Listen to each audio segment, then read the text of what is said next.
జగన్ పాలనలో పోలవరం ప్రాజెక్టును అనాథను చేశారని తేటతెల్లమైంది. ఆయన నిర్వాకం కారణంగానే కాపర్ డ్యాంలో సీపేజీ ఎగదన్నుతోందని తాజాగా వెలుగులోకొచ్చింది. 2020-21 వరదల కారణంగానే డయాఫ్రమ్ వాల్ దెబ్బతిన్నదని కేంద్ర జలసంఘం, ఇతర కేంద్ర ప్రభుత్వ సంస్థలు భావించాయి. అయితే జగన్ ప్రభుత్వ నిర్వాకం వల్లే నష్టం జరిగిందని నిరుడే వెల్లడైంది. గత ఏడాది డిసెంబర్ 5న కేంద్ర జలశక్తి శాఖ కార్యదర్శి దేబశ్రీ ముఖర్జీ నిర్వహించిన సమీక్షలో ఇది బయటపడింది.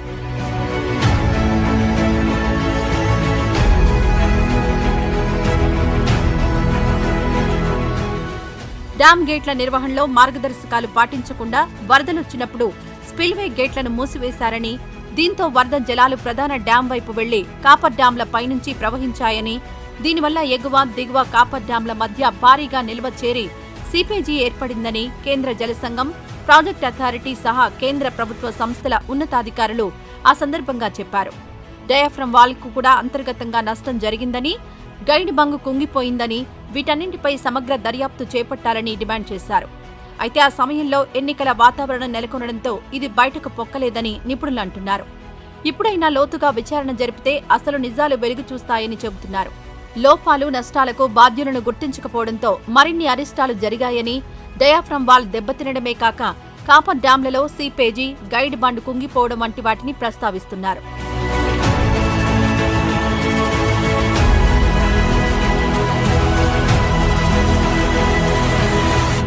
2019 మే నెలాఖరులో ముఖ్యమంత్రిగా పగ్గాలు చేపట్టిన వెంటనే జగన్ పోలవరం పనులను ఆపేశారు.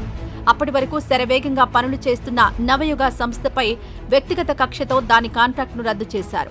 రివర్స్ టెండరింగ్లో 1771 కోట్ల పనులను 1556 కోట్లకు మెగా ఇంజనీరింగ్కు అప్పగించారు.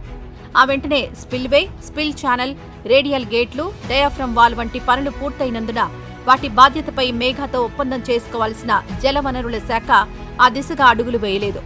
ఫలితంగా డయాఫ్రమ్ వాల్ దెబ్బతిన్నా, గైడ్ బండ్ కుంగిపోయినా ఆ నష్టానికి కాంట్రాక్టు సంస్థ బాధ్యత వహించేలా చేయలేకపోయింది.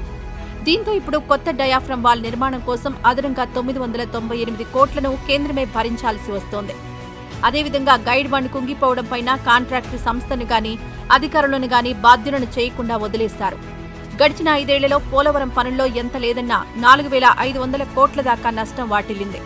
ఇందుకు ఎవరిని బాధ్యులను చేయకుండా వదిలేయడంపై నిపుణులు ఆగ్రహం వ్యక్తం చేస్తున్నారు.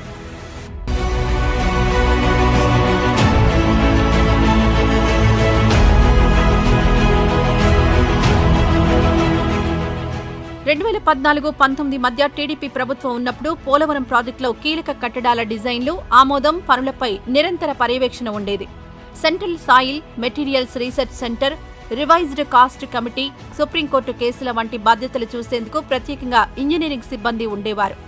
ప్రత్యేక పర్యవేక్షణకు అధికారుల బృందాలుండేవి. కానీ 2019-24 నడుమ వీటిని పట్టించుకునేవారే కరువయ్యారు. తాజాగా సమాంతర డయాఫ్రమ్ వాల్ నిర్మాణానికి కేంద్రం ఆమోద ముద్ర వేసినా ఇప్పటిదాకా wall mix design, structural designs పూర్తి కాలేదు. డిజైన్లే కొలిక్కి రానప్పుడు పనులు ఎప్పుడు మొదలవుతాయని నిపుణులు నిలదీస్తున్నారు. పనులు సత్వరమే పూర్తి చేసేందుకు అందుబాటులో ఉన్న యంత్రాలను పెంచుతారో లేదో స్పష్టత ఇవ్వకపోవడంపై వారిలో అసహనం వ్యక్తమవుతోంది. అన్నింటినీ మించి చేసిన పనులపై థర్డ్ పార్టీ క్వాలిటీ కంట్రోల్ ఎవరు చేస్తారో కూడా చెప్పడం లేదు. నాణ్యతా లోపాలకు ఎవరిని బాధ్యులను చేస్తారో కూడా తేల్చడం లేదు. క్వాలిటీ కంట్రోల్ సరిగా లేనందునే కాళేశ్వరం ప్రాజెక్టు కూలిపోయిందని, పోలవరంలోనూ ఇదే జరిగితే పరిస్థితి ఏంటని ప్రశ్నిస్తున్నారు. ఇంజనీర్ల పూర్వానుభవాన్ని పరిగణలోకి తీసుకోవడం లేదని అంతర్జాతీయ నిపుణుల ప్యానెల్ కూడా ఆక్షేపించిందని, దీనిని కూడా ప్రభుత్వాలు పరిగణలోకి తీసుకోవడం లేదని అంటున్నారు. పూర్తి స్థాయిలో ఇంజనీరింగ్ అధికారులను నియమించకపోవడాన్ని తప్పుపడుతున్నారు. ఈ వీడియో నచ్చితే లైక్ చేయండి. అలాగే మా ఛానల్ ని ఫస్ట్ టైం కనుక చూస్తున్నట్టయితే ఇప్పుడే సబ్స్క్రైబ్ చేసుకుని పక్కనే ఉన్న గంట సింబల్ ని యాక్టివేట్ చేసుకోండి. అప్పుడే మేము పెట్టే ప్రతి వీడియో మీకు నోటిఫికేషన్ గా వస్తుంది. అలాగే ఈ వీడియో పూర్తిగా చూసినందుకు ధన్యవాదాలు.